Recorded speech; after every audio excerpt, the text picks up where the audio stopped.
આ શેઠ કઈ કોઈ તો આપો ને. આવા વંદરા पैसा ही पैसा होगा। શેઠ કઈ આપો ને. પાન માવા પાકી કે દારૂનું કઈ બેસન તો નથી ને? ના ના આમાંથી ને તને બાકીમાંથી આપું હાલ. ખાઈ લેજે, પી લેજે, પછી આ ઘરનું રાશન લઈ લેજે, કપડાં લઈ લેજે અને મોજ કરજે, મને યાદ કરજે.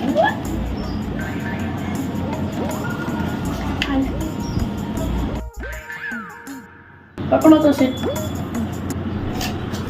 ये क्या है? આમ 20 નો વધે તો હું આમાંથી એક ગાડી લઈ લઉં. લાવો મારે તપેલી લાવો.